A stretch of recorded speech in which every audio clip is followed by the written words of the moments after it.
Okay, guys, today I'm reading another article for you. This was an article I found when I was experimenting with intermittent fasting. If you don't know, intermittent fasting is a diet done by some people for weight loss or growing more muscle or muscle mass. So, this article is titled, I Went on a Non-Religious Fast, and so should you. When was the last time you were really hungry? Not just peckish, I'm talking a primal, wild-eyed kind of hungry. The kind where your hollow cask of a stomach consumes every waking thought, leaving you a docile, feeble-minded husk. For me, I'd have to say every day for 3 weeks last month. During that period between sunrise and sunset, I underwent a fast. That meant not eating or drinking. Nothing. Not even water. If this sounds a tad extreme, then it shouldn't. Fasting is a common practice for millions of people. The Muslim month of Ramadan is the best known example. But Buddhists, Hindus, Christians, and Jews also practice variations of fasting. My decision to abstain based on religious rules was an entirely secular one, inspired by an unlikely marriage of curiosity and solidarity. My girlfriend Amy is Baha'i, a faith born out of Iran, which emphasized spiritual unity. Baha'is around the world abstain from food or drink during daylight hours for 19 days every March, ahead of the Baha'i New Year. When she informed me that she would soon be fasting, my reaction was typical. It sounded miserable, borderline masochistic, maybe even dangerous. But Amy, who is also a doctor, insisted otherwise. There are common sense guidelines to make it safe. People carrying out manual labor or who are pregnant, menstruating, elderly, or infirm need not fast, she said.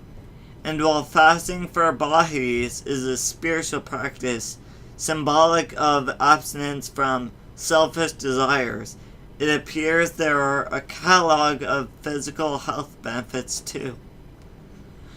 According to Dr. Rafe Bundy, a nutritionist and also a Baha'i, the reasons hark back to an age of hunter-gathering. Fasting didn't used to be a choice. It was an evolutionary reality, he says. You ate what you could get, and there were periods in which you didn't eat. Our bodies have evolved to fast. Of course, modern society is going far quicker than evolution. In the last 50 years alone, the way that we in the developed world eat has changed beyond recognition. We can eat whatever we want whenever we want it. And this is causing us big problems. By eating all the time, we are doing our bodies harm. Higher blood glucose, higher cholesterol, increased rates of type 2 diabetes. That list gets longer, says Dr. Bundy. Scientific studies in animals show that intermittent fasting can go some way to reversing the damage and reducing the risk of illnesses such as cancer, heart disease, and diabetes, increasing life expectancy. Restricting food intake can allow our bodies to return to repair mode, which studies on mice have indicated can increase the number of regenerative stem cells in the organs, boost the immune system, reduce inflammatory diseases, and show slow bone density loss. There are neurological effects too. Fasting has been shown to prevent age-related decline in cognitive and motor function in animals. Of course, calorie restriction can also be a catalyst for weight loss. Intermittent fasting is now informing an ever-growing number of diets, the best known being the 5-to-2 diet pioneered by television presenter Dr. Michael Mosley. Obesity is becoming one of the biggest killers. In a world where obesity is becoming one of the biggest killers, perhaps the solution is to fast. Alongside these health benefits, there was the psychological allure. I've never dieted, nor have I ever detoxed. Dry January is a concept I have resisted for the same reasons that I don't wear a man bun, own a NutriBullet, or use life-affirming hashtags on Instagram or pictures of spiralized superfood dishes. It feels fatty. The chance to give up everything felt liberating, a checking of privilege and test of will. Why shouldn't I join Amy on a non-religious fast? It turns out there were a catalog of reasons why this would prove far harder than just missing lunch. It turns out there were a catalog of reasons this fasting isn't easy.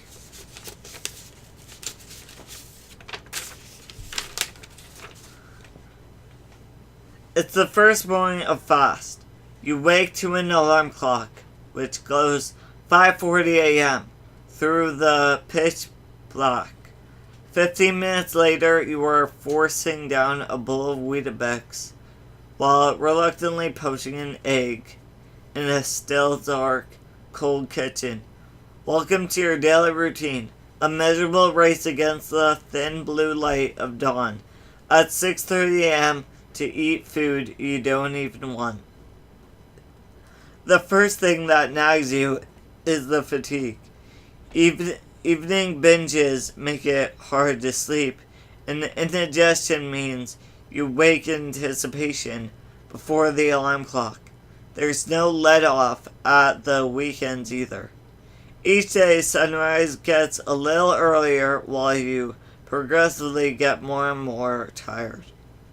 You experiment with sleeping later and cutting out breakfast altogether, but while this does repress hunger better, it also leaves you more fatigued. To preserve calories, you give up exercise completely. Where you normally cycle in and out of work, now you must join the cattle on the tube. Hunger arrives in waves. The first 2 early hours are fine, but then a terrible realism occurs. No more tea or coffee. By 9 a.m., something is stirring, probably just in your mind. By 11 a.m., 5 hours in, there is a murmuring grumble. By 12 p.m., it's undeniably real, a soft ache. You try not to imagine delicious, wonderful, lovely food. By 1 p.m., the aroma of reheated curry, pasta dishes, and burrito wraps makes this impossible. Food is everywhere except in your hands, and lunch hours are utterly redundant. Now it's 2:30 p.m., and you are tasting desperation. With another 3.5 hours remaining, you contemplate, yet again, the irony of describing such a glacially slow process as a fast. By 3:30 p.m., your logic is mired by lethargy and distraction, but from here it becomes easier, subdued, but light. A familiar embrace that you no longer resist, so much so that by the time you are allowed to eat again, hunger is bizarrely muted. You could go another few hours fine, and actually, not once in a day were you thirsty. Almost immediately after mauling a pre-binge muffin, fast is forgotten until the next pre-dawn rise.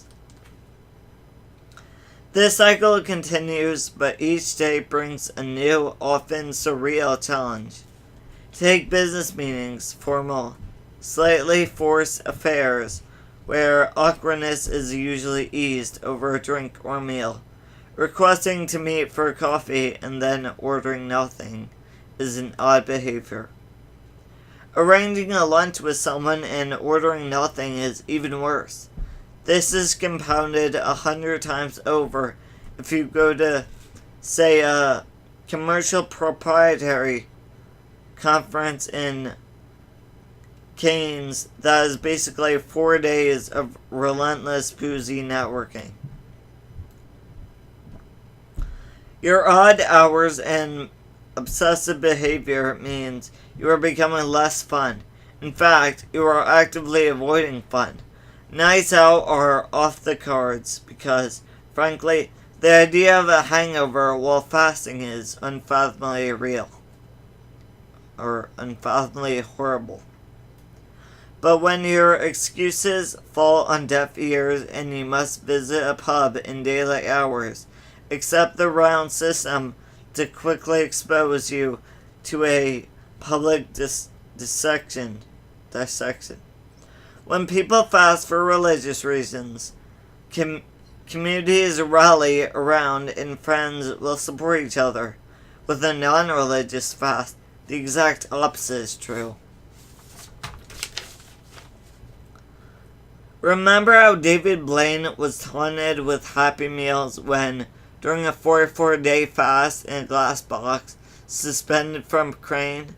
Well, it turns out variations of this response are the norm. Naturally, people need an easy explanation for your behavior, but providing an adequate one is tough, as a challenge doesn't quite cut it. After all, there's little reason for following the rules of a religious fast, which is intended to be a means of getting closer to God if you are not religious. Indeed, Baha'is will tell you that the actual hunger and thirst is of no importance. It's only a physical symbol of a spiritual commitment.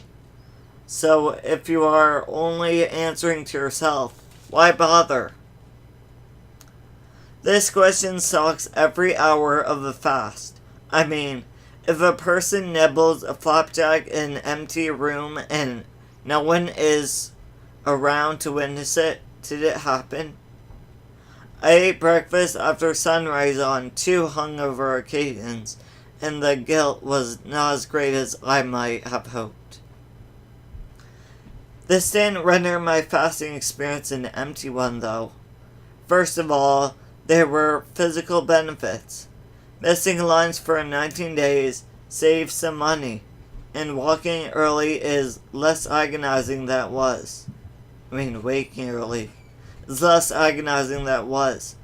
While there is no scientific measure of the health benefits, weeks later I remain 2/3 of a stone lighter than I was. My trousers are loose and my appetite is diminished. That said, the mental clarity and improved memory thing didn't happen for me. If anything, my concentration suffered. My fast may not have been spiritual, but it was thought-provoking. Pious as it may sound, not eating does leave you more appreciative. Perhaps an evolutionary echo of the hunter-gatherer's famine feast cycle, and more aware of how much food my body actually needs. Most significantly, the discipline of abstaining was rewarding, a reminder of how you can adapt to even the most fixed of routines, because as it turns out, sometimes all you are really hungry for is the power to change. That's it. Okay, I thought it was a very good article, one more people should know about. There are reasons to fast. The United States today in our modern society, the way we eat is so foreign to how people ate when humans were evolving. Because, when people were hunter-gatherers in the beginning of humanity, when we were evolving, like, we didn't have access to food all the time, and when the hunt was bad, it's just, you didn't eat. Yeah, we evolved under a famine feast cycle, so you go a while without eating anything, like a famine, and then all at once you eat a bunch of stuff. And yeah, they point out a lot of health benefits, probably things that humans have gone away from. Like, I feel like when people say the fast was for getting closer to God, they mean getting closer to, like, our natural form. Or, kind of how we were when we were evolving. So, yeah, in the modern world of US, there are different variations of, like, conventional fasting. Like I said, there's intermittent fasting, which, intermittent fasting is eating all your meals within an 8-hour period and then just not eating the rest of the day. Like, it's not a diet, it's getting the same amount of calories but in less time and allowing your body more time to not eat. So yeah, there have been scientific studies, medical studies on the effects of fasting, how it's really good for your body because it allows your intestines and whole digestive system, stomach, time to, like, not expend energy on trying to do away with all this excess food.